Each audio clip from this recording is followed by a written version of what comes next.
Bom dia a todos e todas, sejam bem-vindos ao canal Cegueira e Solidariedade. Nesta manhã, nós recebemos a psicóloga policial Melise da Silveira Cardoso para falar um pouquinho conosco, para conversar um pouquinho sobre o trabalho que ela realiza aqui na DPCAM Canoinhas, para falar um pouquinho sobre o grupo, né, se os colegas também se sentirem à vontade, podem também estar expondo. Nós somos um grupo de professores, pesquisadores aí de várias regiões do estado, que encontrou uma oportunidade aí, durante a pandemia, de se encontrar na Ágora virtual, né? Já que nós fomos impossibilitados de nos encontrar nas universidades e de estar conversando pessoalmente, a gente encontrou essa possibilidade. Eu gosto bastante da fala do professor Sandro, quando ele afirma que o que move esse grupo é a amizade que nós temos entre nós. Nós nos reunimos para discutir temáticas referentes à pandemia, mas o cerne de tudo isso é a amizade que nos move, né? Então, nós temos nos encontrado desde o início desta pandemia. A gente tem encontros todos os sábados. Semanalmente, nós também escrevemos para os jornais locais e regionais. A gente alimenta um canal no YouTube chamado Cegueira e Solidariedade também, né? O nome do grupo, ele é vinculado à obra do escritor português José Saramago, Ensaio sobre a Cegueira, né? E nós temos uma página, inclusive, que vai explicar um pouquinho desse contexto. A gente escreveu um texto falando sobre o grupo, né? Esse texto está disponível no jornal Gazeta Norte, na página Cegueira e Solidariedade. Nós alimentamos também uma coluna no portal Você Notícias, que chama-se Pensando Bem. Os jornais da região todos recebem nossos inscritos, então a gente aproveita para agradecer também ao J+, ao jornal Correio do Norte, e todos os jornais que porventura eu acabo esquecendo de citar, que recebem semanalmente aí os nossos inscritos. Muito obrigado. Em alguns encontros, né, a gente se encontra todo sábado, mas em alguns nós trazemos convidados, como aconteceu aqui neste mês. Na verdade, a gente começou o primeiro encontro com convidados no dia 18 de julho, que participou conosco o professor Idir Kanzi, da UNO Chapecó, trabalhando a questão do direito e a reordenação do espaço social no contexto de pandemia. Depois, no dia 8 de agosto, nós recebemos a professora Ilse Zirbel, da UFSC, trabalhando a temática feminismos e outras histórias de mulheres. Dia 15 de agosto, nós recebemos o professor Roberto Rautenberg, que é doutorando da FURB, trabalhando a temática economia solidária e uma economia justa. E hoje, nós recebemos, então, a Melise Cardoso. Para falar um pouquinho sobre a Melise é pós-graduada em Psicologia Clínica pelo Instituto Miller Granzotto, especialista em Ciências Policiais pela Academia Nacional da Polícia Federal, graduada em Psicologia pela Universidade Federal de Santa Catarina, com mobilidade acadêmica na Universidade de Corunha, na Espanha. Atua como psicóloga policial na Delegacia de Proteção à Criança, ao Adolescente, à Mulher e ao Idoso da cidade de Canoinhas. É professora na Cadipol Santa Catarina. Interessa-se por estudos de gênero, violência doméstica, segurança pública, segurança cidadã e saúde mental. Melise Cardoso, sinta-se abraçada, acolhida e seja bem-vinda ao Cegueira e Solidariedade. Bom dia a todas e a todos.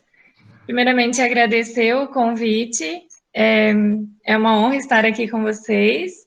Vou falar um pouquinho da minha prática, mas vim aqui para aprender com vocês. Estou percebendo que o grupo é bem diversificado, mas bastante estudioso. Agradecendo principalmente o professor Reginaldo, que sempre dispõe espaços para a Polícia Civil poder atuar, principalmente em relação à prevenção. Então, é muito importante que a gente tenha esses espaços e o professor, ele abre esses caminhos também. Então, gratidão, né? Eu trouxe alguns slides para passar aqui, com alguns dados, figuras, enfim. E vocês podem me interromper, tá? Se por um acaso tiver alguma contribuição ou dúvida mesmo, a minha ideia é trazendo uma linguagem bem clara, acessível, sem juridiquês ou psicologuês, né? Porque a gente está nessa área e acaba, às vezes, tendo quase que um idioma, um dialeto próprio, mas a minha ideia é essa, espero conseguir, mas qualquer coisa vocês podem, né, parar, enfim, não tem problema nenhum. Até prefiro para eu não me sentir muito sozinha aqui, então acho que é isso. Tá? Vou dividir aqui a tela com vocês. Ok, vocês então estão enxergando então a minha apresentação, certo? Certo. Bom, Vou começar, então, partindo da ideia de que vocês têm o conhecimento, enfim, sobre os tipos de violência doméstica que são previstos na Lei Maria da Penha, que é a violência psicológica, a física, a patrimonial, moral e a sexual. Então, não vou adentrar em cada uma das especificações. Caso, né, seja necessário, depois a gente pode falar um pouco mais sobre elas. Mas vou trazer, então, a partir do momento que a mulher chega, a pessoa vítima, e aqui estamos falando sobre enfrentamento à violência contra a mulher, né? Então, a partir do momento que ela chega, que ela se dá conta que está vivenciando uma situação de violência, como que ela pode fazer para denunciar? Então, temos alguns caminhos. Os canais do Disque 100 e 181, que são canais de denúncia anônima, tem a vantagem de ser anônimo, principalmente quando essa denúncia ela vem a partir de terceiros que vêm a situações conflituosas e complicadas e precisam fazer uma intervenção, mas não querem se expor, né? E muitas vezes têm medo de se indispor com a pessoa que está em situação de violência. E como que funciona? A partir do recebimento da denúncia, o Disque 100 ou 181, ele encaminha para as instituições da rede de proteção, respeitando as competências de cada órgão. Então, quando se trata de violência contra a mulher, as denúncias elas são encaminhadas tanto para o Ministério Público, para o CREAS, para a Polícia Civil, e dentro da Polícia Civil ela é encaminhada tanto para delegacia local, para especializada, e também para a corregedoria, né, a qual faz essa fiscalização e verifica se a delegacia local tomou as providências cabíveis, né. Também uma possibilidade é através da delegacia virtual, que já existia, mas com a questão da pandemia tem sido bem mais utilizada. E as denúncias que ela recebe em relação à violência contra a mulher é ameaça, calúnia, injúria e difamação. E também a denúncia anônima. Esse registro da delegacia virtual, ele é homologado, depois de homologado, ele é encaminhado para a delegacia local. Então, essa homologação, ela é feita a partir de alguns critérios que tem no próprio site ali da delegacia virtual. E depois de homologado, então, indo para a delegacia local, o delegado faz o despacho para as diligências cabíveis. Então, ele encaminha para os setores dentro da delegacia com as ordens de atuação, digamos assim, né? Também há a possibilidade da pessoa vítima, da mulher vítima de violência, procurar o CREAS para suporte psicossocial, até mesmo para assistência jurídica, e não necessariamente precisa ser feito boletim de ocorrência, quando se trata dos crimes que são condicionados à representação. O que é isso? Os crimes que, no caso, dependem da vontade da vítima para abrir um processo de investigação policial. Então, se excluem, no caso, os de violência física e sexual. O de violência física é comprovado com o exame de corpo de delito que há lesão. Então, esse tipo de crime independe da vontade da vítima. A partir do momento que nos chega a denúncia, nós somos obrigados a abrir um procedimento de investigação, e o sexual também, tá? Mas fora esses, então, a vítima, ela pode buscar essa assistência no CREAS, e quando eu digo assistência jurídica, seria mais no sentido de uma orientação mesmo, tá? Tem duas colegas minhas, a Aline Pozzolo e Daniele Cadan, organizaram um livro, e elas abordam sobre essa temática, a questão da polícia e judicialização e as violências, enfim. Elas trazem a seguinte questão, que a própria falta de acesso às instituições após a violação de direito também expõe o sujeito a um ciclo de vulnerabilidade, né? Pois afasta essa pessoa da possibilidade de restabelecimento dos seus direitos, que deveria suceder a violação e a procura pelo sistema de justiça.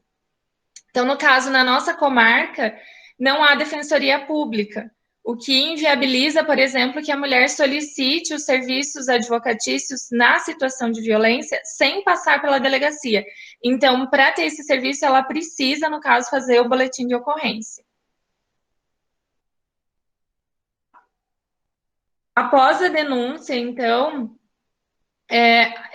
a mulher ela recebe as orientações a respeito das medidas protetivas de urgência, e já vou falar delas logo em seguida, que são previstas na Lei Maria da Penha, né? São medidas voltadas para a proibição do agressor e as medidas de proteção à vítima. Essas medidas protetivas, elas fazem parte da Lei Maria da Penha. Então, essa situação de violência precisa ter acontecido ou no âmbito doméstico ou que tenha laços de afetividade. Então, por exemplo, serem namorados ou ficantes, ou ex-marido, né, ex-companheiro, ou mesmo coabitar. Então, não necessariamente ter um laço consanguíneo, mas ter a coabitação.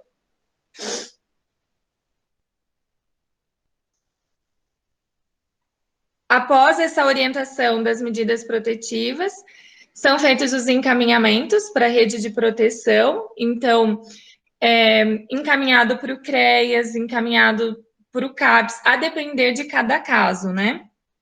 Para a vigilância epidemiológica, para o sistema de saúde, para o hospital, ou para o IGP, quando precisa fazer algum exame de corpo de delito. E também é oferecido para as mulheres que têm medida protetiva o acompanhamento psicológico breve, online, que é um serviço que estamos em experimentação e também veio a partir da questão da pandemia, né, que inviabilizou, digamos assim, os atendimentos presenciais e como medida de proteção e poder oferecer um serviço também, a gente está instituindo este serviço e tem sido bem positivo. Bom, em relação às medidas protetivas de urgência, então elas são medidas que obrigam o agressor, então como a suspensão de armas de fogo, seja de posse ou de porte para aqueles que já têm, né, porque sabe-se que esse instrumento pode potencializar a agressão, enfim. O afastamento do lar, a proibição de algumas condutas, como, por exemplo, manter contato com a vítima, seja presencial ou através de qualquer outro meio de comunicação, redes sociais, ou através de terceiros, né, ou mandar recado, digamos assim, também não pode. E são medidas que a vítima ela pode pedir e quem vai conceder ou não é o judiciário. Tá? Outras medidas também são relacionadas à ofendida, então a proteção dela, encaminhar ao hospital, oferecer transporte local seguro, acompanhá-la, o próprio serviço policial acompanhá-la para que retire os seus pertences pessoais do domicílio, e aqui no caso se trata realmente a documentações pessoais e roupas, por exemplo, objetos próprios, né, pessoais ali que não fazem parte do domicílio, no caso, que muito acontece da vítima pedir que seja feito um procedimento policial de investigação, ela tem até 6 meses após o suposto fato para decidir se ela quer judicializar isso ou não. E aqui na nossa comarca, a gente tem um acordo de que ela pode pedir a medida protetiva sem necessariamente abrir um procedimento de investigação policial, que seria o inquérito. O que facilitou, acredito, para as mulheres, né, porque muitas vezes elas precisam daquela proteção imediata, mas não necessariamente querem passar por todo o processo de judicialização ou não necessariamente querem, naquele momento, que o suposto autor passe por um processo que visa a punição, digamos assim. Então, aqui eu trouxe para vocês o ciclo de violência, não, acredito que muitos já conheçam ou já tenham ouvido falar. Inicialmente, esse ciclo de violência ele foi descrito por um estudo de uma psicóloga norte-americana que ouviu muitas mulheres em situação de violência e percebeu essa repetição, esse padrão. Vou descrever aqui rapidamente, né? Então, inicialmente ali tem a relação afetiva, que é permeada inicialmente por insultos, humilhações, intimidações, provocações mútuas, que geram conflitos e tensão. Em seguida, vem uma necessidade de confirmação de inferiorização da mulher, acompanhado de ameaças, que muitas vezes acaba evoluindo essa tensão até que ocorra a fase de explosão, que seria o incidente de agressão, né? Esse ciclo, ele costuma iniciar com a violência psicológica e evoluir até a violência física, caso a mulher não consiga sair da relação abusiva antes disso, né? Depois dessa fase, vem a fase de lua de mel, onde há a negação da vivência de violência por parte da mulher, um sentimento de ambivalência, isto é, um sentimento polarizado, né? Essa relação que tem muito conflito, muitas coisas ruins, muita violência, ela também tem muita coisa boa e acaba gerando esse sentimento de ambivalência na mulher, acompanhado de um sentimento de esperança e de esperança em relação à mudança do comportamento do parceiro. Então, eu tenho feito o atendimento das mulheres, vejo que isso é muito recorrente, até mesmo delas se culpabilizarem de não ter saído da relação antes, por esse sentimento de esperança. Eu acreditava que ele ia mudar. Então, é algo bem, bem recorrente. Então, ela idealiza o parceiro e acredita nas promessas que esse parceiro traz, né? Muitas vezes ela acaba também justificando as atitudes do homem e se responsabilizando até pelo ato violento, né? Justificando que acabou provocando ou que não fez determinada ação da forma como ela sabe que ele gostaria. Então, pequenas coisas, né, mas que acabam também alimentando esse ciclo de violência. E colocam o suposto autor no direito, digamos assim, o autorizam que essa violência aconteça. E aí o ciclo se renova, né, as promessas não são cumpridas, os estereótipos, as ações continuam sendo fortalecidas através desses estereótipos dentro da própria dinâmica familiar e o ciclo se renova.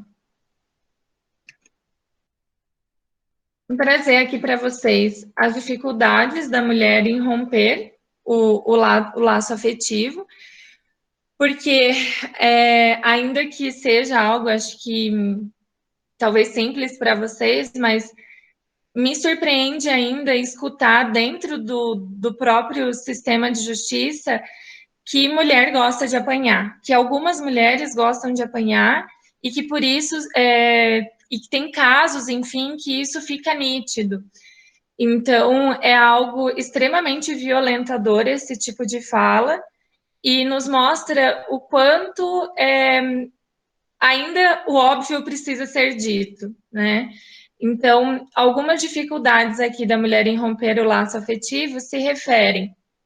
E daí, assim, os dados que eu vou trazer aqui agora, não necessariamente é uma coisa ou outra, né? Mas às vezes estão todas relacionadas e vai depender muito também de cada pessoa ter vivido isso ou não, né? Então, o histórico familiar, muitas vezes, a mulher, ela tem em casa exemplos de relacionamentos abusivos com os pais, né? Então ela cresceu vendo a violência doméstica acontecer, ainda que diga, eu não quero isso para mim, eu não vou repetir o padrão dos meus pais, é algo que não é consciente, muitas vezes a mulher acaba deixando se colocar nesse, né, lugar, enfim, de submissão e de violência, de uma forma não consciente, e acaba repetindo muitas vezes até na própria escolha do parceiro, né? Muitas vezes ela tem uma ligação afetiva com o agressor, então, como eu disse, não só de coisas ruins se tem na relação, né? Ela tem medo de sofrer uma violência ainda maior, porque muitas vezes nesse rompimento da relação abusiva, o suposto autor não aceita e acaba tendo ações ainda mais violentas. Isso não é incomum de acontecer, o que, claro, a gente não pode fortalecer esse tipo de coisa, assim, né? É importante que se tenha uma estrutura, um suporte, que busque a ajuda, que busque as medidas protetivas, enfim, para que isso não venha acontecer, né? A mulher, ela tem vergonha dos vizinhos, dos amigos e da família, porque ainda na nossa sociedade tem-se muito julgamento e a responsabilidade de que a manutenção do relacionamento amoroso é da mulher. Então, a falência do relacionamento amoroso muitas vezes acaba recaindo como responsabilidade para a mulher, ainda nos dias de hoje. Então, ela fica com vergonha do que os outros vão falar, né? Não quer que muitas vezes o pai dos seus filhos, né, seja preso ou mesmo prejudicar esse agressor, porque muitas vezes ela se responsabiliza por esses atos violentos. Então, como deixar, como desvincular que foi uma escolha, digamos assim, essa violência, né? Atuar nessa violência. Então, o autor também, ciente das possíveis punições, não deveria ter feito isso. Mas depois eu vou falar também um pouquinho sobre a questão social, né, da violência. Elas se sentem culpadas, enfim, já falei também. A sensação de fracasso e culpa na escolha do parceiro, ainda que não seja mais o principal motivo, ou um motivo tão recorrente, mas ainda acontece a questão da dependência econômica. Porém, o que a gente vê é que muitas vezes a mulher ela já não tem mais essa dependência econômica e ainda assim esses outros fatores acabam deixando-a presa. E acho interessante, até agora me veio uma fala de uma dessas mulheres que eu atendi, que ela falou assim, eu me sentia presa como se eu tivesse com uma tornozeleira de presidiário, assim, como se eu estivesse carregando uma bola, né? Mas eu não conseguia soltar. Então, para ver o quão fortes são essas questões emocionais, né, que permeiam toda essa relação de violência.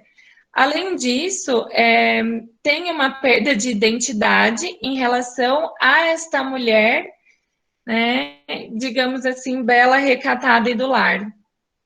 Na questão social, né, e a questão também de que a violência, ela normalmente aparece acompanhada da violência psicológica, independente de qual tipo de violência ali foi denunciada, a violência psicológica, ela costuma estar ali concomitante, e ela acarreta em baixa autoestima e numa autoimagem inferiorizada, né? Então, a mulher ela não se vê com potencial de sair dessa relação, ela depende emocionalmente dessa relação, ela não vê outros caminhos. Além disso, o processo de separação costuma ser algo muito doloroso e muitas vezes ela não se sente preparada para vivenciar esse processo. Bom, então, até aí acho que a gente viu a questão da denúncia e o básico ali em relação à violência. E esses dias eu estava pensando aqui sobre até algumas políticas públicas e campanhas, enfim, que vejo que são muito voltadas para a questão da denúncia. Mas, no meu entendimento, a denúncia ela está na ponta do iceberg, digamos assim, desse fenômeno da violência, né? Judicializar, é importante denunciar, denuncie, são campanhas que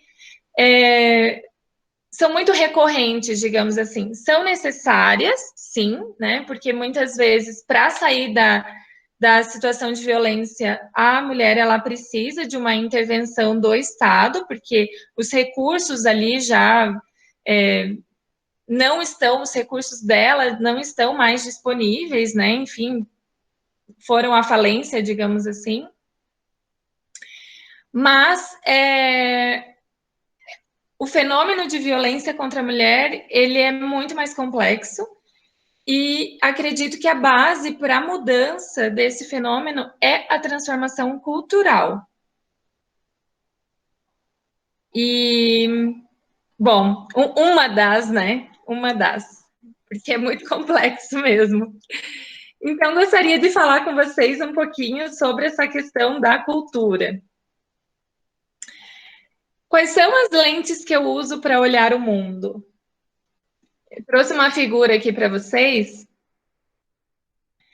e deem uma olhadinha, ver o que vocês estão enxergando nessa imagem.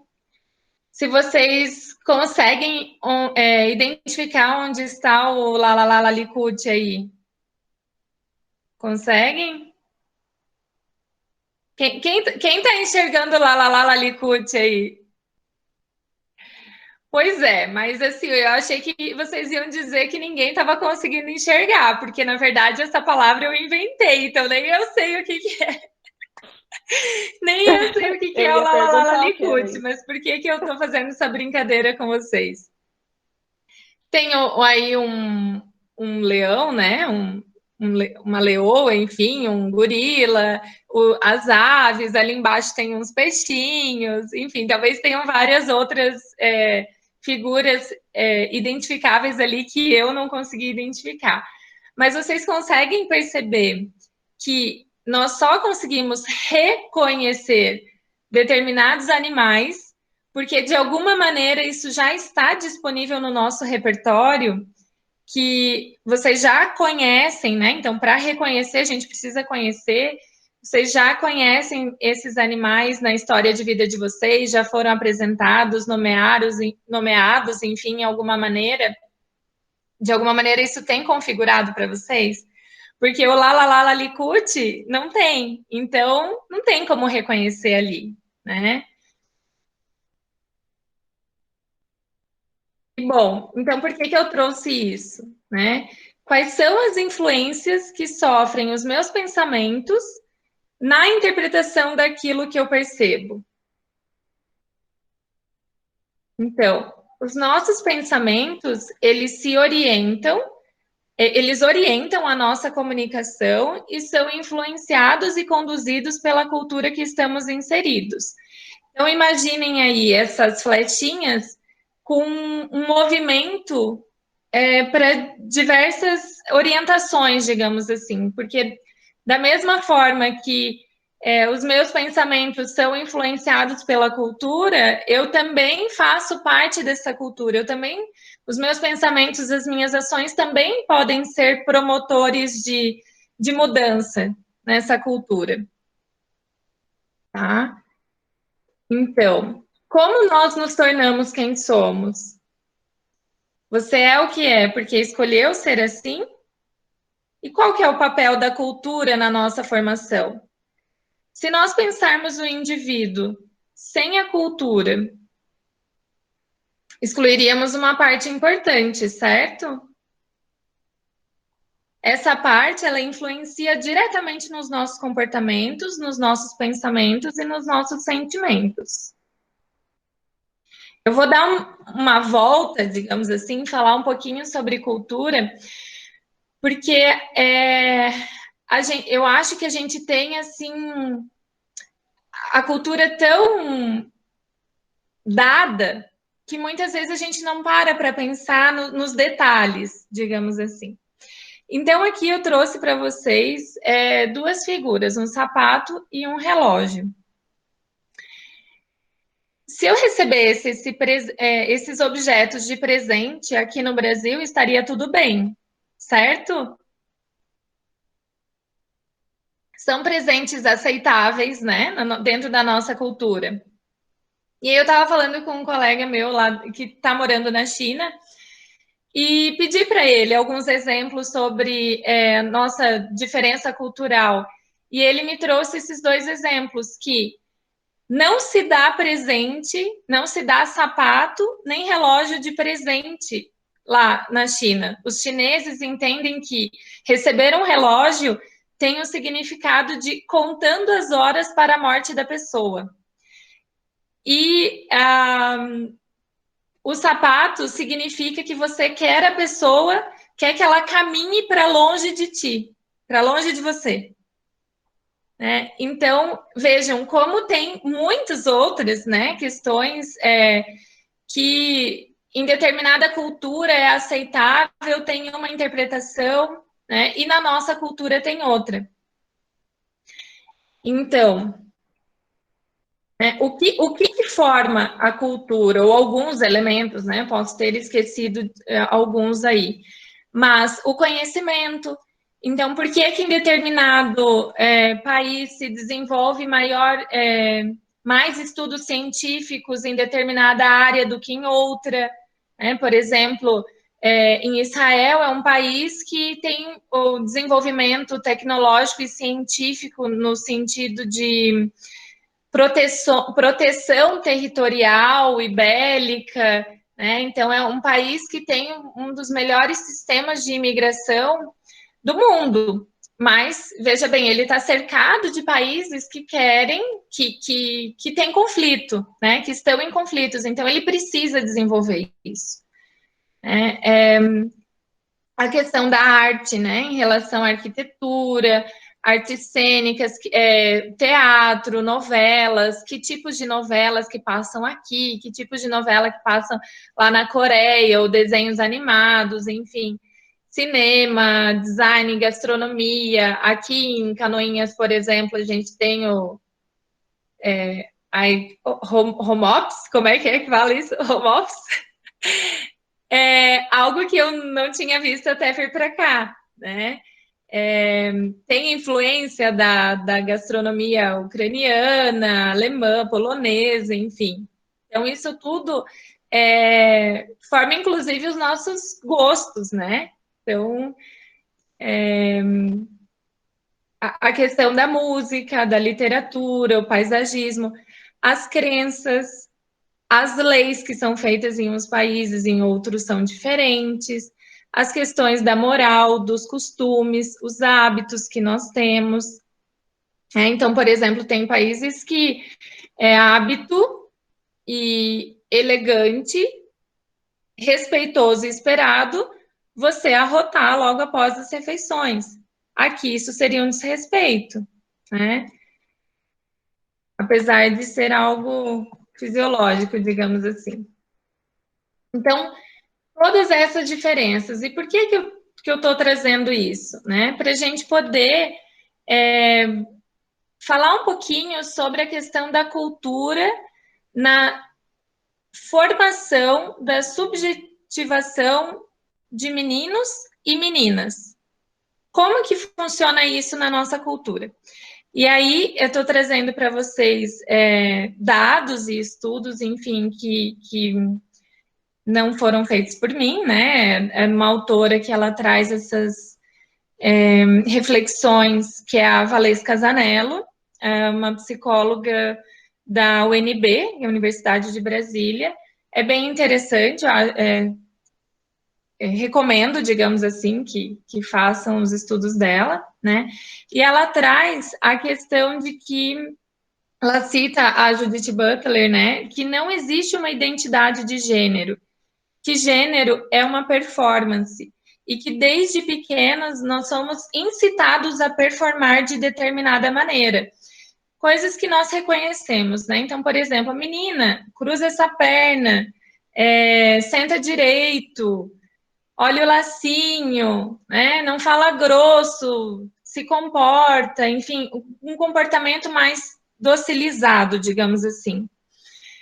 E os meninos, o contrário, né? Engrossa essa voz, fala igual homem, tá chorando igual uma mulherzinha. E aí também ela já traz a questão de a masculinidade ser reafirmada a partir de uma negação da feminilidade, né? Sendo o masculino e o feminino nesses estereótipos, digamos assim, nessas performances, né? Entendido nessas performances. E isso tudo é uma demanda, um empurrão social, digamos assim, para a criança performar de determinada maneira e não de outra, né? E ela traz aqui que o gênero é uma espécie de script, como um roteiro de teatro. Então, por mais que nós tenhamos alguma mobilidade para performar aí dentro, né, desse script, ela é limitada, porque se a gente sai muito dessa performance esperada, nós somos punidos, né? E essas punições muitas vezes acontecem, por exemplo, em forma de xingamento, né?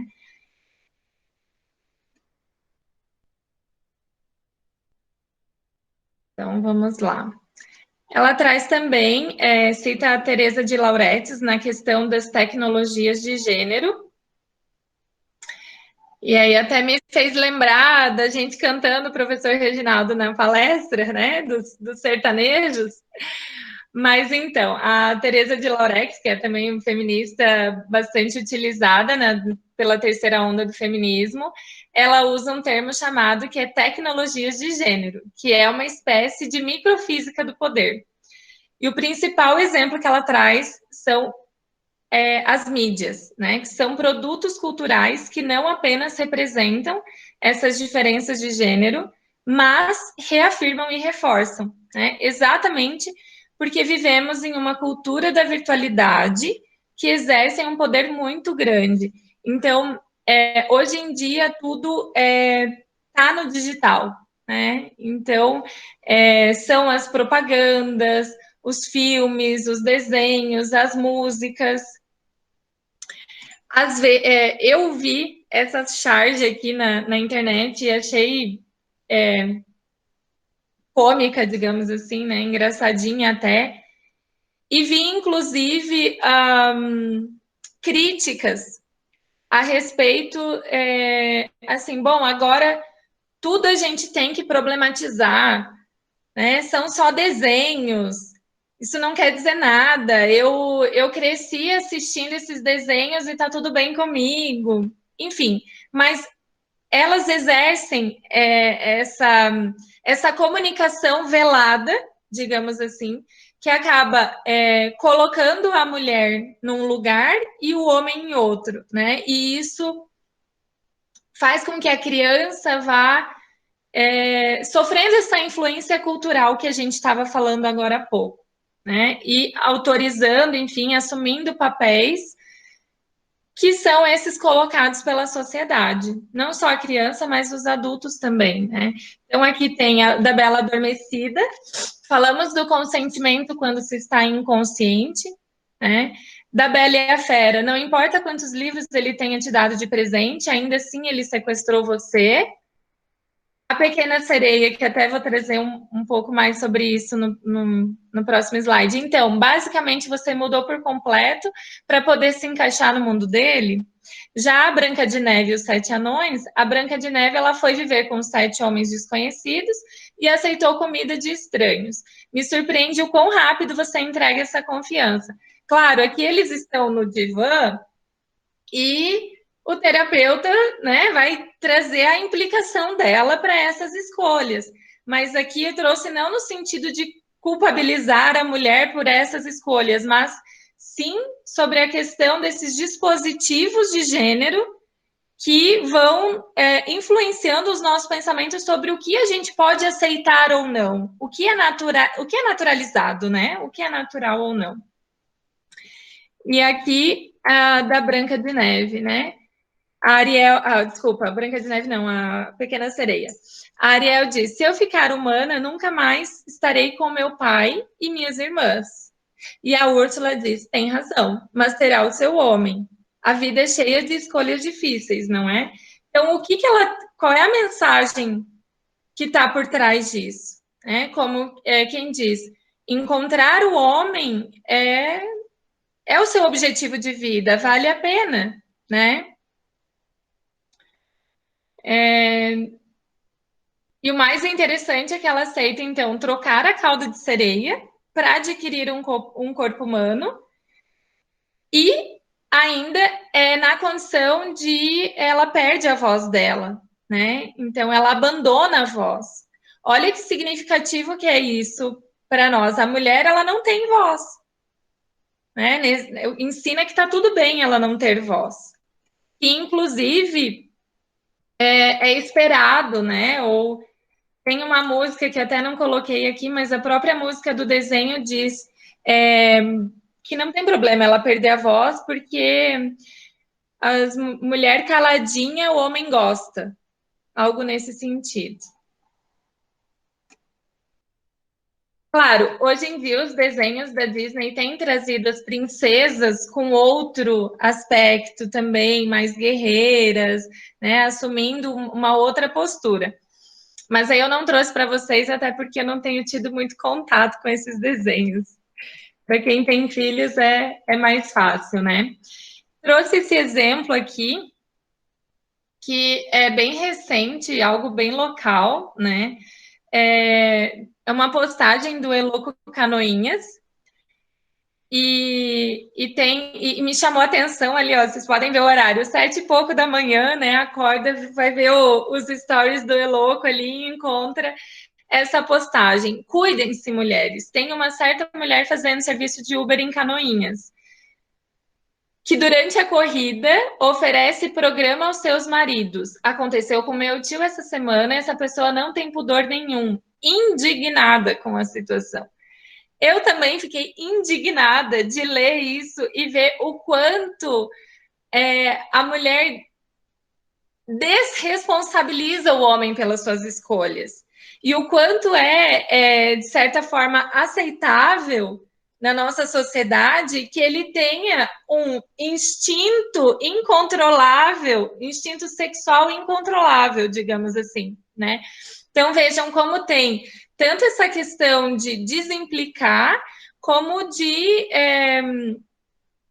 desqualificar, enfim, a mulher, né? Responsabilizar a mulher por estar fazendo isso.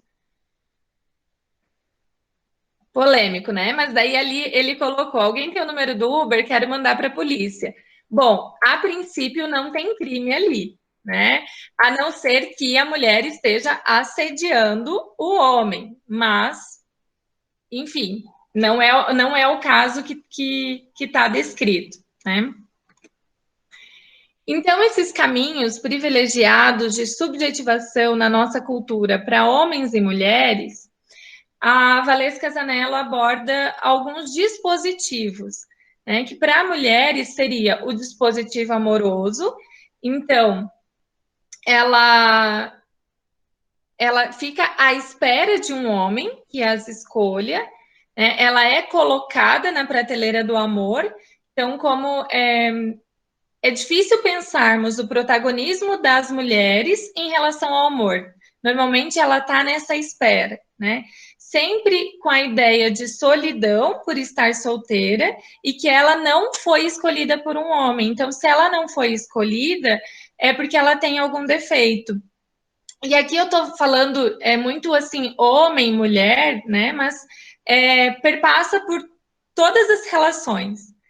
Inclusive, vejo essa característica assim, em relações homoafetivas, por exemplo, de mulheres lésbicas, que também se sentem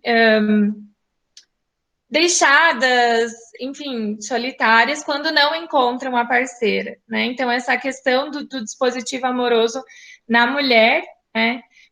Não tive tantas experiências de atendimento, né, com esse público que falei, mas também percebi isso, tá?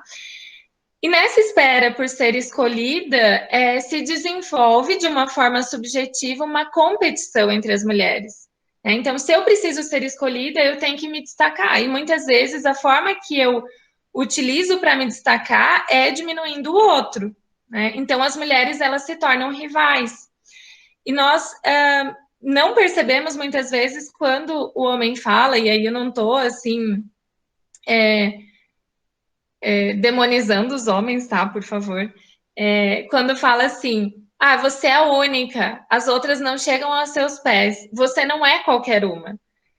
Parece exagero, mas veja como o elogio vem com uma mensagem de comparação em que é feita uma desqualificação de uma mulher em relação às outras, né? Então, para ressaltar uma, desqualifica as outras. E, bom, nós não devemos aceitar isso, né? Porque principalmente porque acredito que, além disso, fomentar esse lugar, né, ainda hoje você está numa posição, amanhã você pode estar em outra, né? Pode ser a que está sendo desqualificada. E ela fala também do dispositivo materno, né? Então, além disso, a questão do dispositivo amoroso, não sei se vocês já ouviram falar assim, mulheres solteiras que dizem: meu sonho é casar e ter filhos. Então, ela traz uma questão de não é relacionado a formalizar um laço afetivo que já se tem, que já existe, mas um objetivo de casar. Então, é uma ideia de casar com o casamento. E essa ideia de casar com o casamento acaba muitas vezes deixando a mulher numa relação abusiva e violenta para não desfazer, para não ir à falência esse objetivo, digamos assim. Então, constituir uma família vira um objetivo quase que a qualquer custo, né? E isso não é algo consciente, muitas vezes. E mesmo que se tenha consciência, essas introjeções, elas são tão enraizadas na nossa sociedade que mesmo em processo terapêutico é muito difícil desvencilhar isso, né? E se tem muito aquele ditado, né? Ruim com ele, pior sem ele. Ou então, até que escutei esses dias, o amor supera tudo. Como quem diz que eu devo estar na relação porque o amor vai superar, não importa se ela está sendo abusiva ou não. Já o dispositivo materno traz uma ideia de que, porque a mulher tem útero, né, ela é responsável pelo cuidado. Então, isso também foi uma construção histórica, enfim, que eu não vou adentrar, mas a Valesca Zanella aborda isso. Naturalizar esse cuidado como algo da mulher também é uma forma de exercer o poder, né? Já para os homens é o dispositivo da eficácia.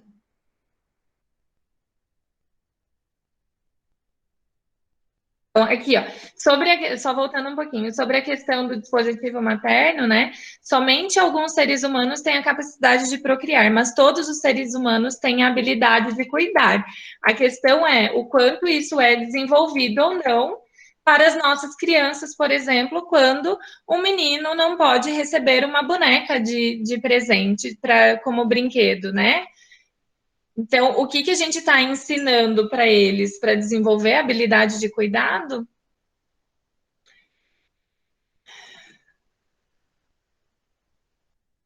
Está fora de ordem. Então, os homens, eles aprendem a endurecer os corpos e os afetos, né?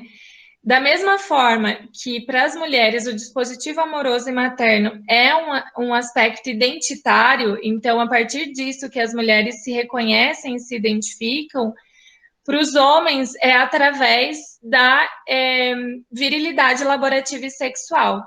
Então, eles demonstrando esse desempenho, ele é bem sucedido e ativo, né? Isso, o homem se identifica a partir disso.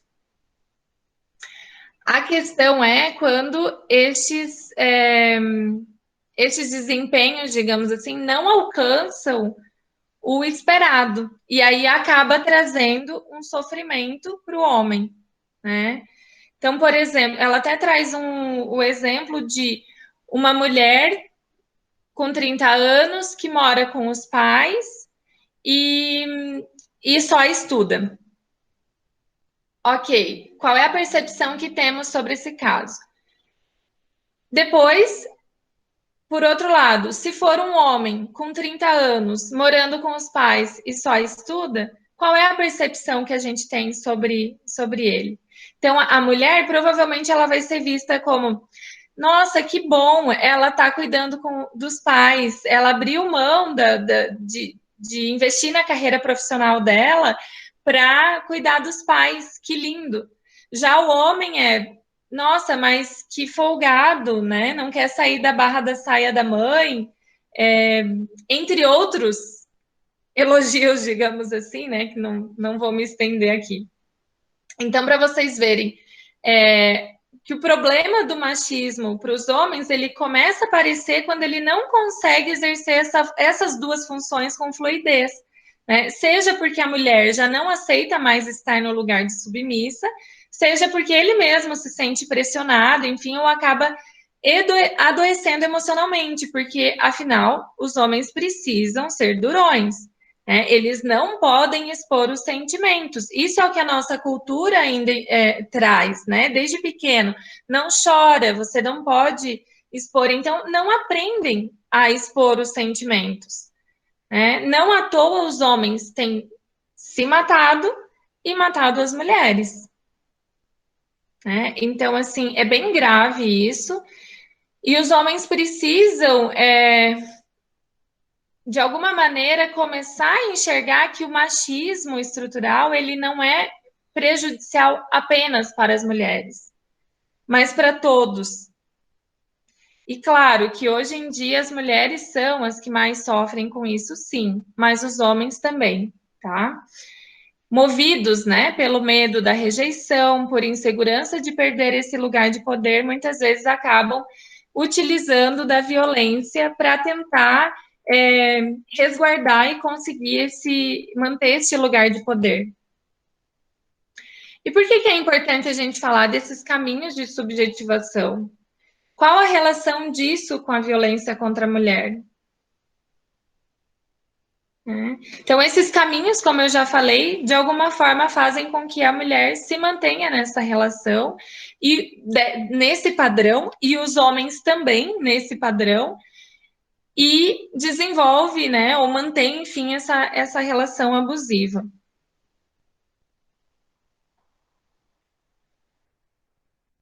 E a violência, ela é um problema individual? Será que psicoterapia resolve? Então, entendo que a violência não é um problema individual, ela é um problema social construído histórica e culturalmente. Então, enquanto não investirmos na transformação cultural, a violência contra a mulher continuará acontecendo, porque ela é naturalizada e reforçada pelo machismo estrutural e pelo patriarcado. A psicoterapia individual ajuda, sim, né, de maneira individual, porém eu acredito que para se ter um alcance com um efeito transformador de fato, seria importante termos investimentos em políticas públicas que olhassem para o fenômeno de maneira global, coletiva, e não apenas com intervenções no âmbito individual, né? Com penalização do sujeito como o direito faz. Isso é importante, mas não é o único a única via, né? O direito, ele tem o posicionamento linear e punitivista. É importante de imediato para conseguir cessar a violência e trazer um mínimo de proteção para essa mulher em situação de vulnerabilidade. Porém, nós sabemos que quando se trata de segurança pública, nós temos que olhar para a complexidade dos fenômenos, de forma a abranger, a comunicar e relacionar de maneira transdisciplinar, o que é muito difícil, uma vez que nós ainda estamos acostumados com um olhar cartesiano e ainda buscamos a causa e efeito das situações, né? Então, nós estamos sim caminhando para a multidisciplinaridade quando nós oferecemos serviços para mulher em situação de violência, tanto na área da saúde, socioassistencial e de segurança pública, ou quando, por exemplo, nós temos reuniões de rede de proteção, né? Contudo, ainda assim, vejo que nós caminhamos com as instituições fazendo o seu trabalho individualmente e com muito pouca comunicação, né? Um dos problemas que eu vejo é que as ações no enfrentamento à violência contra a mulher acabam sendo de responsabilidade ou são demandas ao setor de psicologia das delegacias, que aqui em Santa Catarina, as delegacias especializadas contam no seu quadro funcional com psicólogos policiais, que é algo, até onde eu sei, exclusivo do nosso estado, né? E no caso, muitas delegacias possuem apenas um profissional de psicologia no setor, como aqui em Canoinhas, né, que sou só eu. Então, esse serviço ele fica prejudicado quando o profissional está afastado por algum motivo, seja por férias ou por algum tratamento de saúde, alguma outra licença, enfim. E vejo também que muitas são as ações como política de governo e não como política de Estado, que deixam de existir conforme a mudança de gestão, né? Como é que tá aí, pessoal? Tá muito cansativo? Tranquilo, Melise. Já tem alguns comentários aqui. Não sei se você quer falar algo sobre eles. Até os próprios participantes, se sentirem à vontade, podem expor. A professora Maria Luísa está agradecendo, parabenizando aí pela tua presença. Somente comentar com o pessoal que chegou depois do nosso início aqui. Nós estamos recebendo nesta manhã aqui no Coletivo Cegueira e Solidariedade a psicóloga policial Melise Cardoso, da DPCAM Canoinhas, né? Melise não atende somente o município de Canoinhas, né? Atende os municípios que a DPCAM, que a Delegacia Regional atende, não somente também os casos de violência contra mulheres, como também atende os idosos, as crianças e os adolescentes, que são também funções desta delegacia. A Cristiele, professora Cristiele, não sei se quer fazer o seu comentário, mas ela está relatando aqui, Cris, prefere que eu leia? Sobre por gentileza, Melise, por curiosidade de dados, a fase lua de mel é mais constante em relacionamentos onde o casal tem filhos? Pergunta aqui da Cristiele. Se a fase de lua de mel é mais constante em relacionamentos que a mulher tem filhos. Ou a questão é em relação ao ciclo de violência. Porque eu não vi nenhum estudo nesse sentido, mas que o ter filhos no relacionamento é um fator, sim, que ajuda a prender a mulher no relacionamento abusivo. Porque muitas se colocam, como que eu vou me separar? Né? Além do que, a gente sabe que a nossa sociedade, os filhos acabam ficando como uma responsabilidade maior para a mulher, ainda, na maioria, né? Não vou generalizar, mas na maioria. Então, ela também se vê, muitas vezes, insegura em relação à educação e suporte dos filhos. Mas é importante a gente ressaltar que, ok, pode ser ruim separado, mas qual é a implicação para essas crianças estarem vivendo um relacionamento abusivo dentro de casa? Porque a violência doméstica com os pais também afeta a criança e pode desenvolver sintomas como se ela estivesse vivenciando a violência com ela mesma. né? Então, sintomas, por exemplo, de ansiedade, de depressão, incontinência urinária ou fecal, irritabilidade, não que sejam sintomas que determinem o fato da criança estar passando por situação de violência. Isso não existe. Mas que dizem sim que a criança está em sofrimento psíquico e precisa ser olhado, né? Agora sim, ligar o microfone, né? A prof. Edna fez um comentário sobre a cultura, né? Uma citação aqui da Ruth Benedict. Depois a Edna pode comentar também. A cultura como uma lente através da qual o homem vê o mundo. A professora Maria Luísa Milani, ela está perguntando aqui sobre a questão da rede Catarina. Acredito que a Melise acabou citando essa questão quando fala das instituições, mas é algo que talvez você possa falar um pouquinho depois, Melise, sobre essa relação, então, com a rede Catarina, já que, para Uhum, esclarecer, são duas situações aqui, né? A Melise, ela trabalha pelo o programa da Polícia Civil, é o programa Polícia Civil por Elas, e o programa uhum, Rede Catarina é da Polícia Militar, né? Só para isso, esclarecer, depois você pode comentar melhor. E tá. na sequência ela pergunta qual que é o cenário quantitativo da violência contra a mulher oficializada, no caso, as denúncias. Depois também, se a professora Maria Luísa quiser comentar algo, fique à vontade, professora. Tá.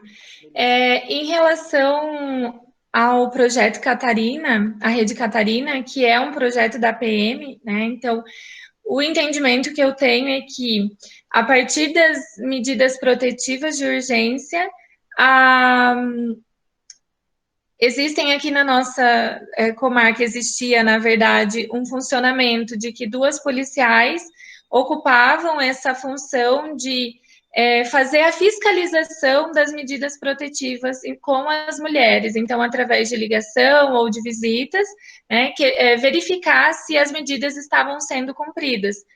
Até porque o descumprimento de medida se eu não me engano, foi em 2018, uma nova lei sobre o descumprimento de medida protetiva pode, se o suposto autor ali for pego em flagrante, ele pode ser preso imediatamente, né, com o descumprimento. Porém, encontrei as colegas, né, PM, esses dias, e elas falaram que, em função da pandemia, por ter a questão do quantitativo reduzido, né, em função dos afastamentos, enfim, elas não têm conseguido fazer essa fiscalização, tá? Por outro lado, né, a questão da pandemia também, a gente conseguiu desenvolver esse acompanhamento psicológico dentro da delegacia, né, através do atendimento virtual. Então, de alguma maneira, a gente consegue também fazer essa fiscalização da orientação psicojurídica, né, a respeito desse fenômeno. Em relação às estatísticas,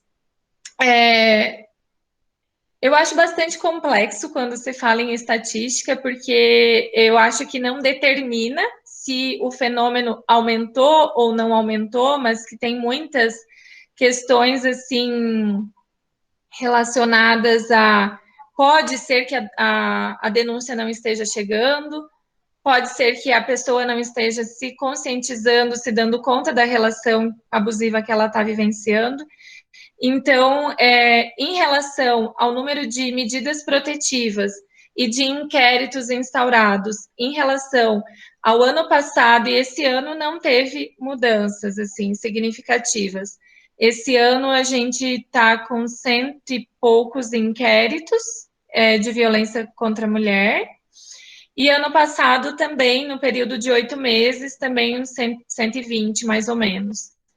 Então, tem outras variáveis, né? Esse acordo de que não precisa ser instaurado um inquérito para fazer o pedido de medida protetiva também pode ter contribuído para não ter aumentado este número de inquéritos policiais. Então, pode ser sim que a violência tenha aumentado, mas não o número de procedimentos, né?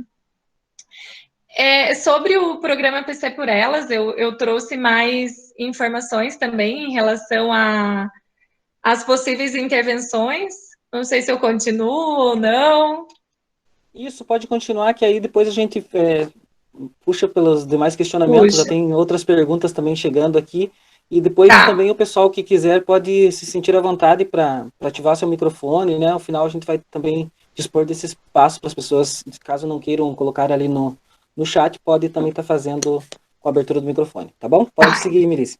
então vamos lá, como possibilidades de intervenções, né? E me desculpe se eu for reducionista aqui, mas também a gente não consegue falar de tudo. Eu vou falar do meu entendimento, tá? Sobre o que eu tenho visto, estudado, enfim, até mesmo como eu enxergo o ser humano no mundo, né? Então, eu acredito que nós precisamos mudar a cultura, né? Fácil não é, mas somos nós os possíveis agentes de transformação. Eu até me lembro que um dia eu estava comentando sobre a questão dos concursos de beleza, né? E que de alguma maneira vejo que isso coloca a mulher num lugar de objetificação, né? Em relação à beleza, à estética, enfim.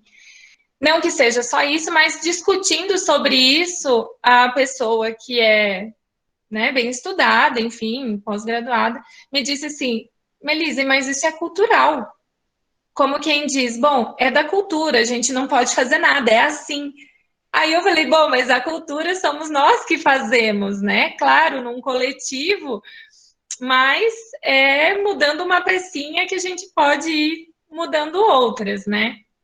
Então, acredito que as intervenções precisam ser propostas de maneira integrada e atingindo os diversos âmbitos, não apenas na segurança pública, né? Mas, por exemplo, com a educação, e todos, a maioria que está me escutando são professores, né?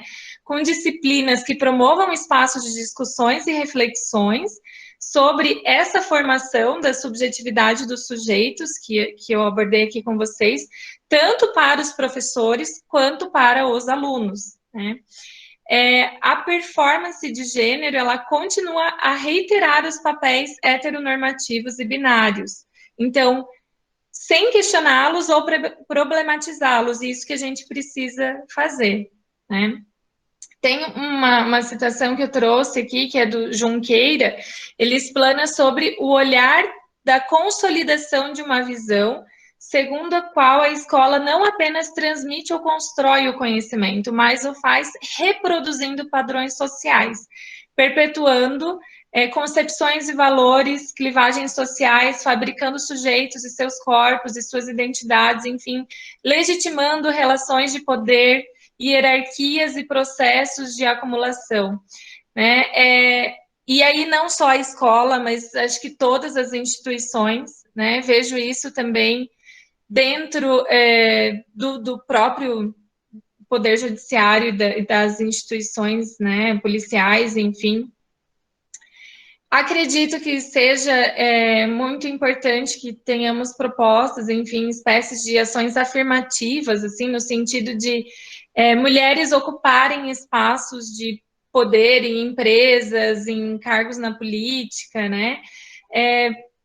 Atuações desde regras a promover ações que regulamentem e transformem essas tecnologias de gênero que aparecem nas publicidades, né? Filmes, histórias infantis e músicas, enfim. E aí é algo complexo que eu também nem sei muito a minha opinião sobre isso, mas existe um projeto de lei que é de outubro de 2019, do deputado Charles Evangelista, que ele propõe a criminalização de músicas com apologia a drogas, pornografias e ódio à polícia. É o projeto de lei 5194 de 2019, que torna crime a utilização de música para estimular o tráfico de drogas, a pornografia, a pedofilia, o estupro e ofensas à imagem da mulher e ódio à polícia. Então, assim, claro, em contrapartida a isso, como fica a questão da liberdade de expressão? E acabamos nos afundando, digamos assim, num ciclo de criminalização que, na verdade, nós sabemos que não funciona. Então, eu não sei dizer nesse sentido qual seria a proposta concreta em relação a isso, mas que essa área ela deve ser olhada e cuidada sim, né? Porque de fato, músicas, desenhos, histórias infantis ensinam as crianças de maneira subjetiva e que homens se investem de determinadas performances em detrimento de outras, enfim, e as mulheres de outras performances, né? Sendo que, claro, os homens acabam ocupando os papéis de dominação. Então, fica difícil, né, a gente desconstruir isso se a gente não olhar para as tecnologias de gênero. E quanto às possíveis intervenções relacionadas à rede de proteção, incluindo a Polícia Civil, acredito que seja de suma importância que reconheçamos que nós fazemos parte dessa cultura, que nós também somos interpelados a performar dentro desses estereótipos de gênero, inclusive, por exemplo, os policiais, né, que tem todo um estereótipo dessa questão da virilidade, de poder, de vestir uma capa super protetora, né, de ser um herói. Então, é um papel endurecido e rígido, digamos assim, né? E além disso, por estarmos inseridos nessa cultura, nós também somos machistas, infelizmente, né? Então, eu me coloco como uma machista em desconstrução e feminista em construção, porque ainda que eu estude sobre isso, que eu, né, vivencie no meu dia a dia situações, acontece, por exemplo, de eu ficar com pena do meu marido quando eu deixo a louça para ele lavar, e a gente divide super bem os papéis, as tarefas domésticas, mas e não é uma cobrança dele, é uma questão minha. Então, eu me dou conta disso, mas isso não faz com que eu não sinta. Claro, percebendo isso, eu deixo, né? Mas, enfim, isso também acontece dentro da instituição. A gente tem uma visão sobre, inclusive, introjetada, digamos assim, daí tem outra colega que fez um artigo sobre isso, que é a colega Verônica Santos, sobre a questão da boa vítima, né? Então, se a mulher, ela chega com determinados comportamentos, ela vai receber um tipo de intervenção, né? E aí eu não estou dizendo assim que ela será desqualificada, não, mas né, isso não pode acontecer. Até vi uma pergunta ali que subiu sobre se o policial é o que faz a violência, alguma coisa nesse sentido, né? Ou não acolhe. A gente tem feito treinamentos, capacitações, trazendo essa abordagem da questão de gênero, né, e de violência contra a mulher, então esse tipo de situação não pode acontecer. Se por um acaso acontecer, temos canal de corregedoria dentro do site da Polícia Civil e também a possibilidade da denúncia pelo Ministério Público, que é o órgão que, de certa forma, fiscaliza a Polícia Civil, né? Então, a gente não pode esquecer que a gente está dentro desse contexto. E acho que isso que é o mais importante, né? Reconhecer, ou mais importante não, mas também é importante reconhecer as nossas limitações em relação a isso, né? E promover constantemente espaços de desconstrução dessa perspectiva do machismo. Então, aqui, sobre o programa Polícia Civil por Elas,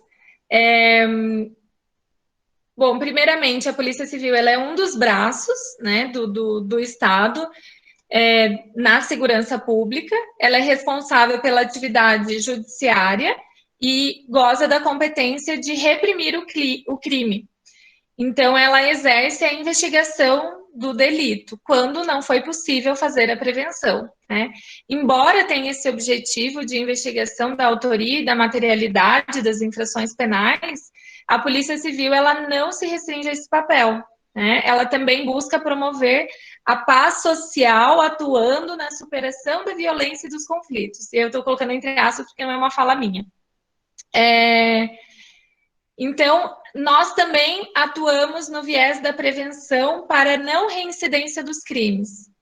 Porém, isso ainda é algo institucionalmente que está sendo construído, digamos assim, porque se voltarmos à questão do estereótipo da capa superprotetora, do super-herói, é mais valorizado, digamos assim, ou a cultura, né, de valorização dentro da instituição tem mudado, porém ainda se tem resquícios que é o combate ao crime na forma repressiva, né? Então é importante pegar o tráfico de drogas e as ações de enfrentamento à violência no sentido preventivo acaba sendo prejudicado, digamos assim, até por questões de efetivo, né,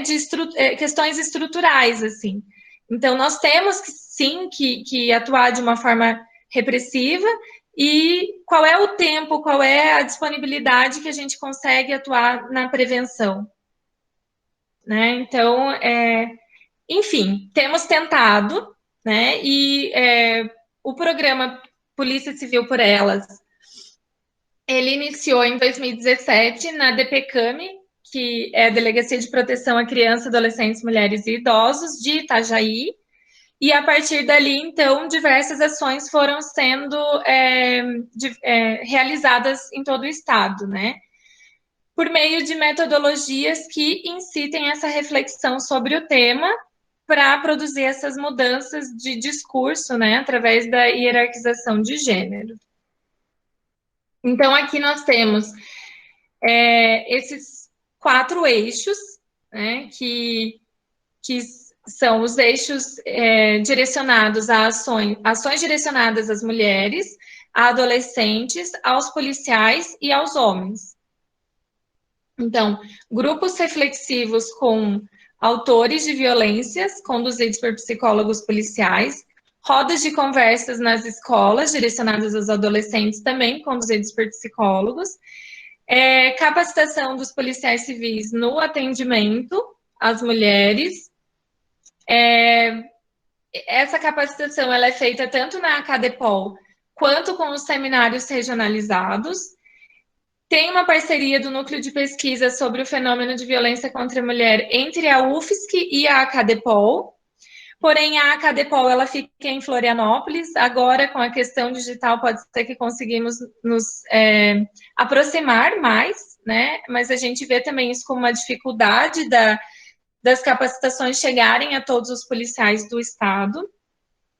Também foi realizado pesquisa de clima organizacional com os policiais, com a população e com a rede, a fim até de verificar a questão do perfil profissiográfico para trabalhar com determinadas demandas. Né?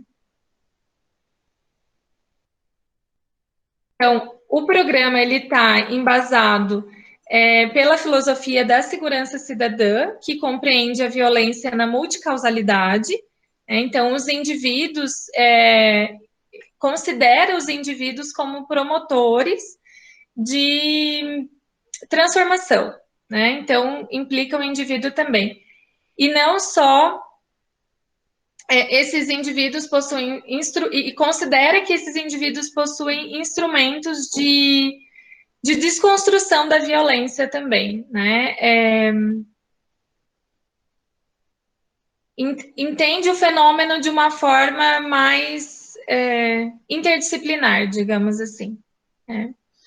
Então, como fundamentações teóricas, temos os estudos do fenômeno de violência contra as mulheres, a Lei Maria da Penha, a Constituição Federal, o Pacto Estadual da Lei Maria da Penha, norma técnica de padronização das delegacias especializadas em atendimento às mulheres, o paradigma da segurança cidadã e o conceito de territorialidade, né? Então, a segurança cidadã traz, a partir das Nações Unidas, que as ações elas devem ser realizadas conforme as necessidades locais. Então, por exemplo, para organizar um seminário, antes deve ser levantados quais são as necessidades desse local, quais são as demandas junto da rede de proteção, conselhos, etc., a partir dessa identificação é que a gente vai propor as capacitações e os temas, enfim, que vão ser abordados nesses seminários.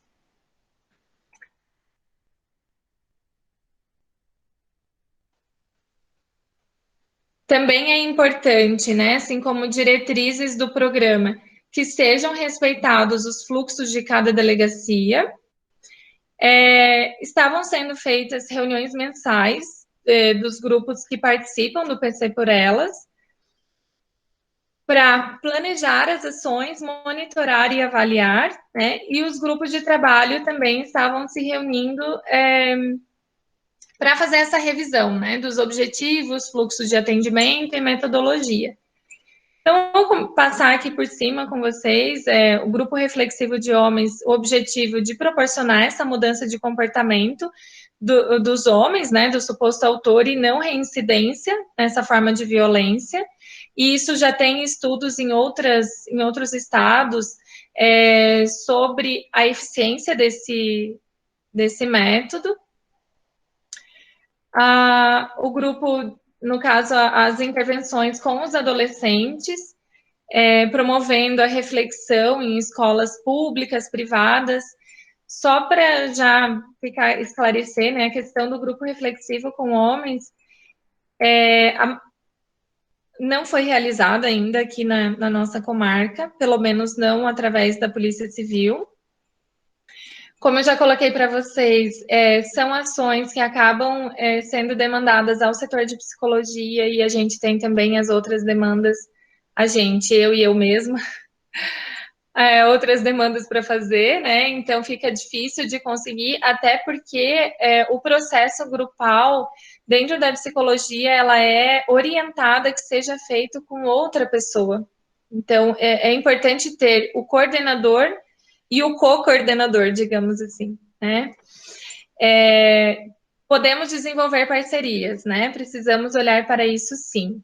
Em relação aos adolescentes, foi feito em algumas ações, em algumas cidades do estado, um programa com diversos encontros na mesma escola, né?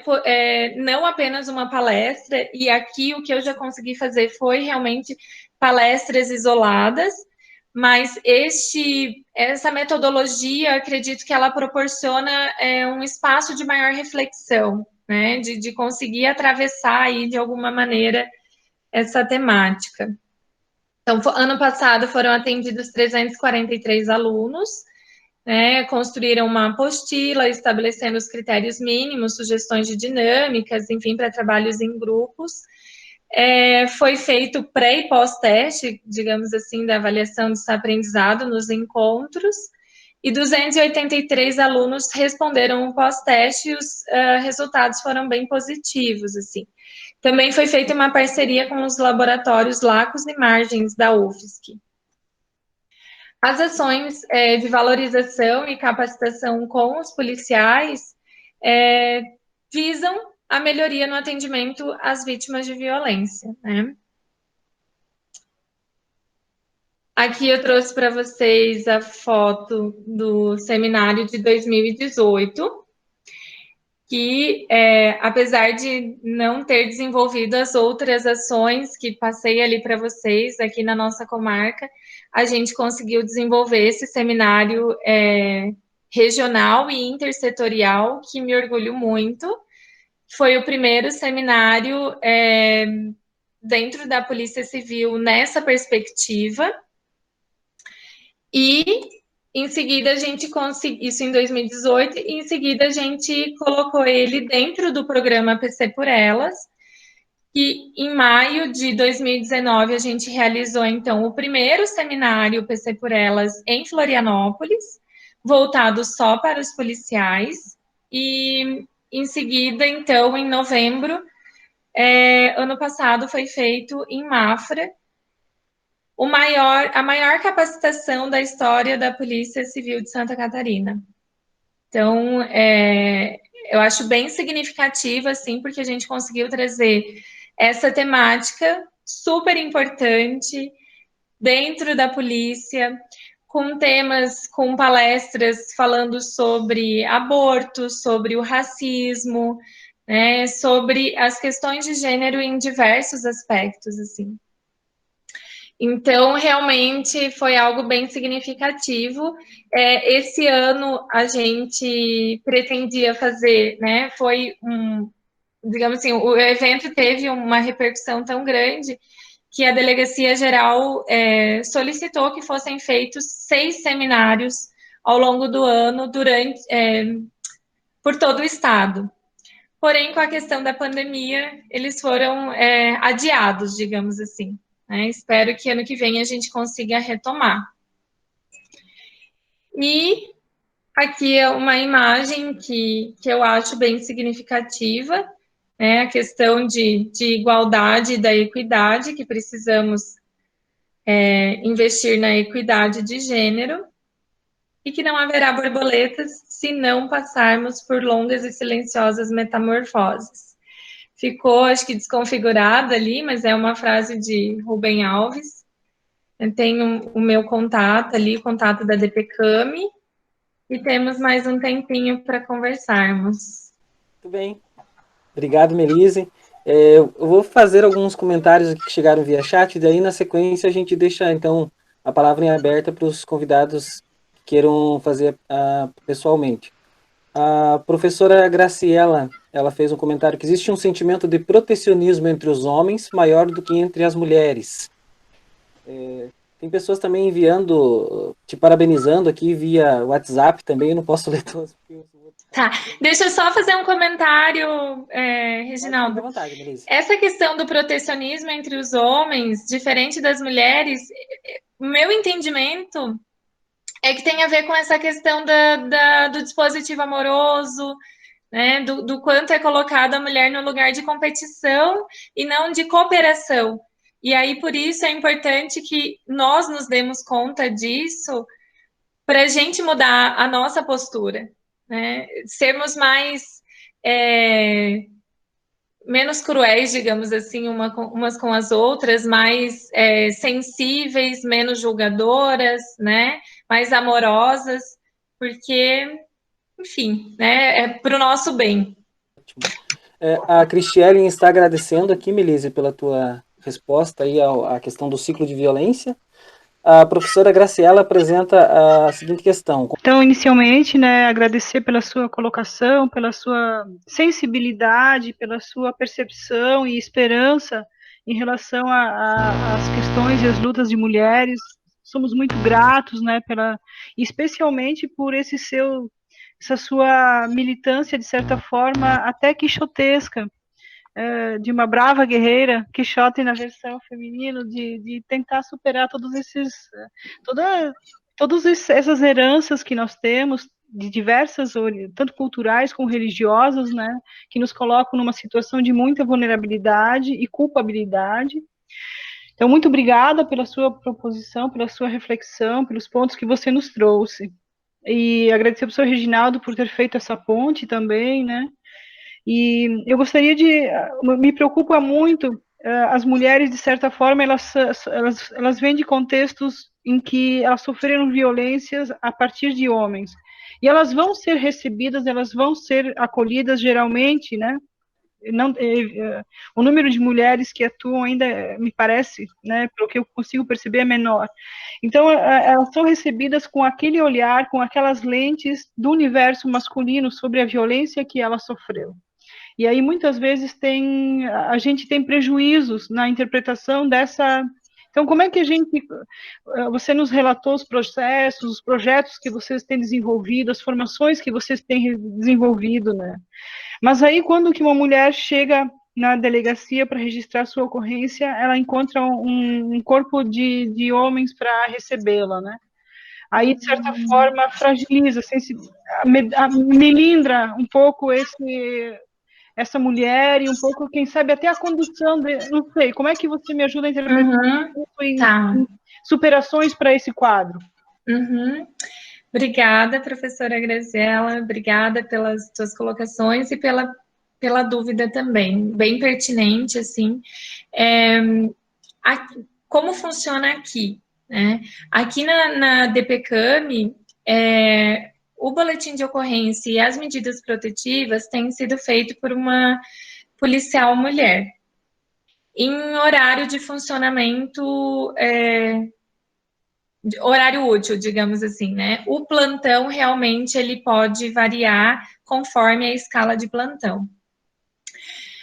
Temos uma concepção de que ser recebida, a mulher que foi vítima de violência a partir de um homem, ser recebida por um outro homem, pode desencadear um sofrimento, uma resistência, ou, até mesmo assim, um desconforto em relação a isso, mas o que eu posso trazer é assim, ó, não só os homens correm o risco de fazer uma intervenção machista, mas já vi muitas mulheres também, ao invés de dar um atendimento, uma intervenção com acolhimento, de fazer esse papel que a gente espera ou aceita, ou não aceita, mas que já é estereotipado, digamos assim, de que o homem não vai poder dar um atendimento acolhedor. Então, nós temos policiais homens que fazem isso muito bem, melhor do que muita mulher faria, esse acolhimento, assim. Então, é algo que nós temos que investir na capacitação de todos, todas e todos.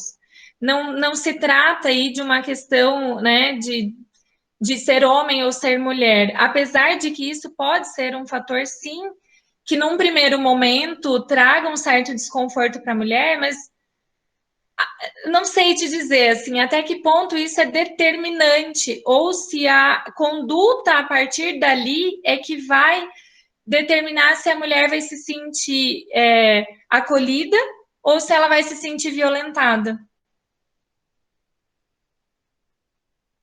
Eu acho que, né, mais ou menos isso, assim, não sei se te respondi. Sim, sim, ajuda a esclarecer muito, né, e como que esses atendimentos também têm uma complexidade de relações, né, para serem refletidas, né, para serem amadurecidas, né, e nessa perspectiva da participação, né, ampla, né, de todos, né, todas e todos, né, a violência também pode partir da mulher, não é eu diria, um estigmatismo de que somente homens praticam violência, né, especialmente doméstica, né, então temos muitas questões nessa linha para a gente refinar, né, para a gente chegar nas filigranas dessas questões e desses fundos que movimentam toda a violência doméstica na nossa sociedade. E me Muito preocupa obrigada. também, Graciela, a gente atuar na perspectiva de que o homem não tem capacidade para acolher uma mulher vítima de violência e a gente naturalizar e até mesmo fortalecer um funcionamento de que a mulher é a responsável pelo cuidado. Então, a mulher policial, ela pode acolher e cuidar, mas o homem policial não. Mais uma vez, uma responsabilidade, né, e um compromisso que se volta a todos, né, independente da sua formação genética, ou opção, ou performance sexual, né, de gênero. Sim. Muito obrigada, professora. Melise. Muito obrigada, Melise. Obrigada. Obrigado, professora Graciela, pelo seu questionamento, pelo seu posicionamento. O Matheus Soares ele está perguntando: tenho curiosidade a respeito do que leva normalmente o homem a agredir. É patológico? Matheus? Isso. Matheus, obrigada pela sua pergunta. Existe a possibilidade, sim, de, juntamente com esse cenário de violência, termos psicopatologias, porém, é menos usual, é menos comum disso acontecer, tá? Nós entendermos que isso seria uma patologia é, de certa forma, desimplicar todo este contexto social e cultural, que eu trouxe aqui um pouco disso para vocês agora. Então, seria desconsiderar isso, né? O que a nossa cultura naturaliza e possibilita que o homem performe, digamos assim. Então, o que leva normalmente, né, a fazer. Então, além disso ser uma postura, de certa forma, ainda aceitável em muitos contextos, aceitável no sentido de que, de naturalização mesmo, que nós nem nos damos conta, muitas vezes, de que aquilo é uma violência,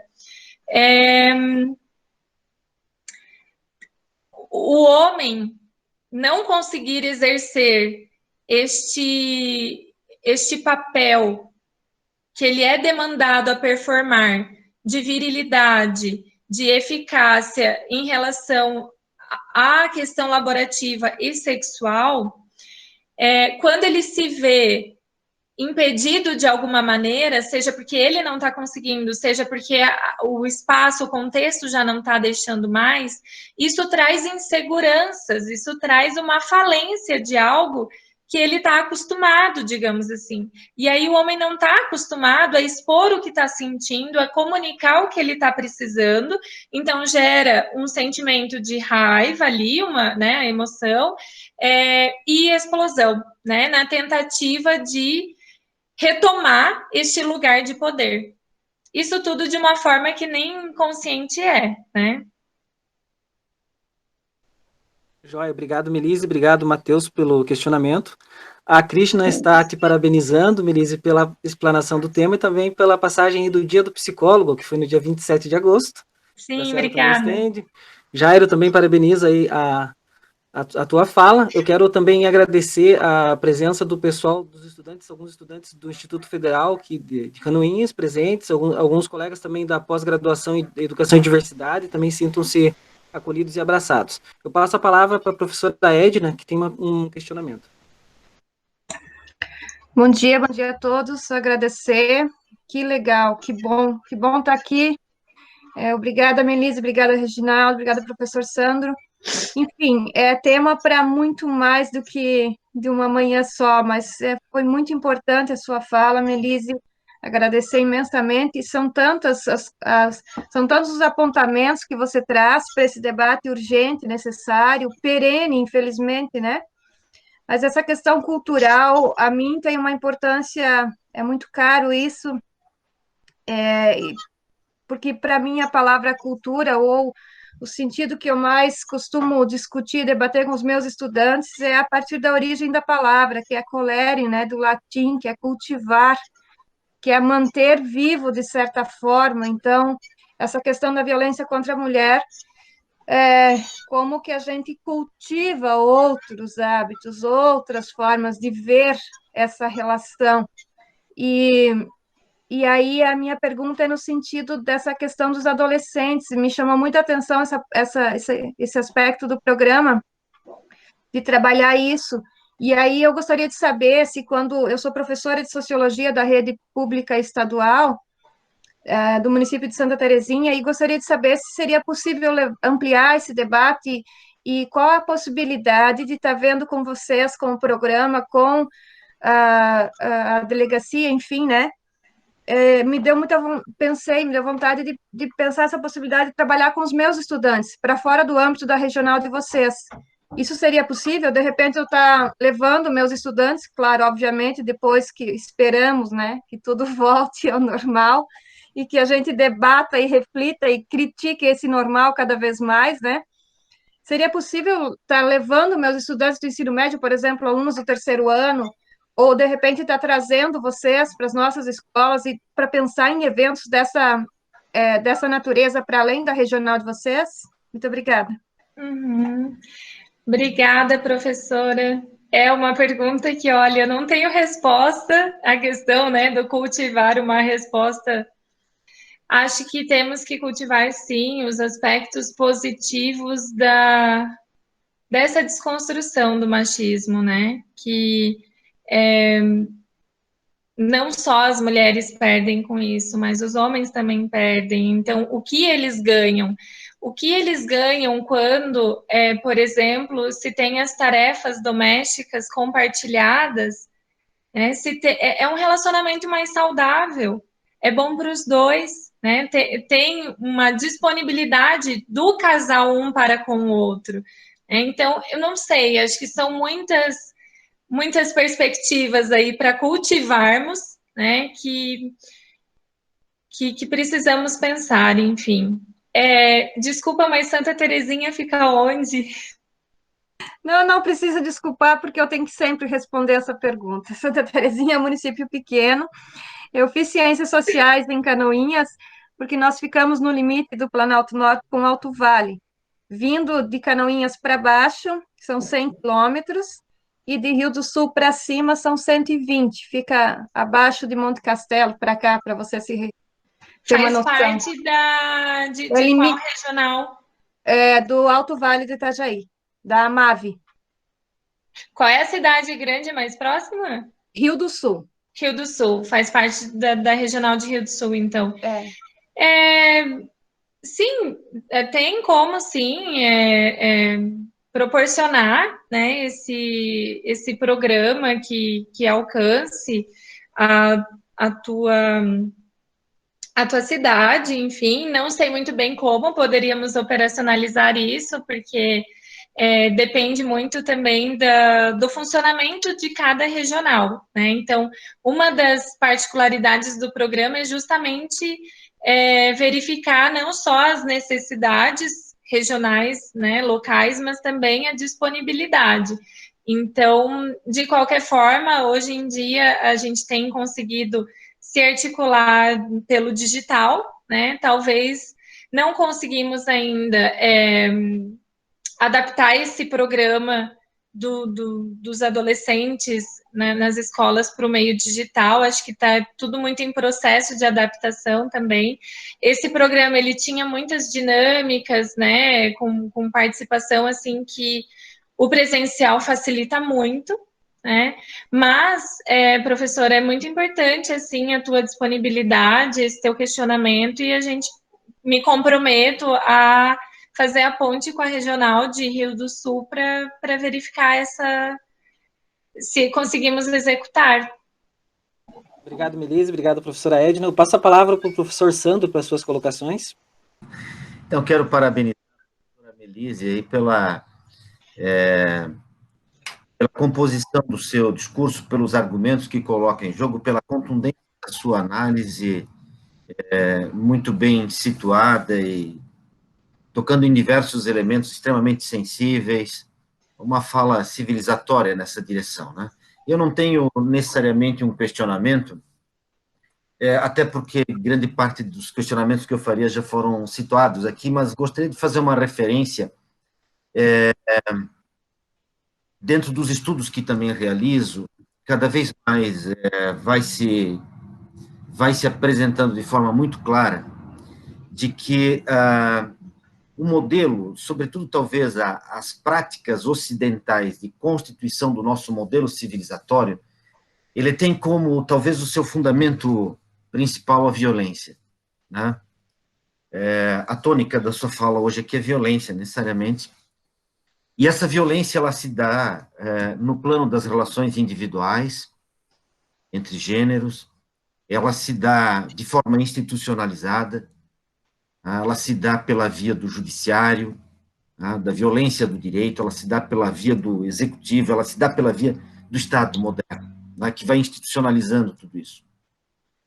E alguns filósofos que venho lendo nessa direção e estudando há algum tempo, nos chamam a atenção de que esse modo civilizatório que tem na violência, a sua condição constitutiva, que tem na necropolítica, que tem na biopolítica sua condição constitutiva, alcança ou vem alcançando uma agressividade muito mais intensa naquilo que nós chamamos na filosofia de modernidade, nos últimos 300 anos. Né? Sobretudo a partir do momento em que essa forma de organização da sociedade, pela via do capital, pela via das relações de expropriação da força de trabalho das pessoas foi se constituindo de forma mais intensa. Talvez aquilo que a gente chama de capitalismo, né? Não gosto muito de usar esse termo, mas porque ele tem muitos estereótipos na sua análise já, né? Mas, de todo modo, parece que a tarefa do nosso tempo, e aí toda a sua fala contribui para a direção, é exatamente nós desativarmos esses mecanismos que reproduzem a violência em todas as suas instâncias. E esse é um trabalho civilizatório, né? Eu diria até, numa perspectiva aqui de um filósofo italiano chamado Giorgio Agamben, que o que estaria em jogo é exatamente profanar, né? Devolver ao uso comum a forma de relação da vida, né? Devolver ao uso comum as nossas relações, as relações entre os indivíduos, a relação que os indivíduos estabelecem com o mundo, com a natureza, as formas com as quais nós nos relacionamos, inclusive com as instituições, e com o direito, sobretudo, que justifica toda essa violência na qual nós vivemos. Acho que essa é a grande tarefa que vai se descortinando cada vez mais diante da gente. Me parece que não há mais saída para esse mundo pautado no fundamento da violência. Então, é nessa direção que eu acolho a sua fala com muita intensidade, né, no que concerne a violência aqui em relação às mulheres, e, sobretudo, de reafirmar esse argumento de fundo. Isso é uma tarefa civilizatória. A grande tarefa que a gente tem é lutar contra a barbárie, contra toda e qualquer forma de barbárie, né, de violência, de agressão, de sofrimento, de morte, né, de um poder, né, que ele se dá nas relações microfísicas, tanto quanto nas macrofísicas, tanto quanto nas instituições.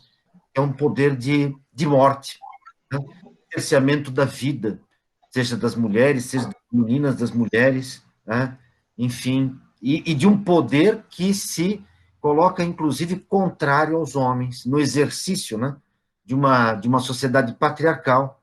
Ele limita a vida, né, ele destrói a vida como um todo. Então, parabéns pela sua fala, pelo seu argumento, pelo seu comprometimento vital. A gente percebe que, quando as coisas passam pela vida das pessoas, os discursos assumem essa profusão, esse comprometimento, essa militância, sem a qual a gente não muda esse negócio, né? E essa é uma tarefa para as gerações vindouras, que tem que ser feito agora, porque senão não virá de forma alguma, né? Então, parabéns, professor, é nessa direção que eu faço aqui muito mais um comentário, porque me senti contemplado no conjunto dos questionamentos apresentados. Obrigado. Devolvo a palavra para o Reginaldo. Obrigado, professor Sandro. Se mais algum integrante do grupo tiver algo nesse sentido para dizer, devido aí ao avançado da hora também, a gente vai encerrar na sequência, né?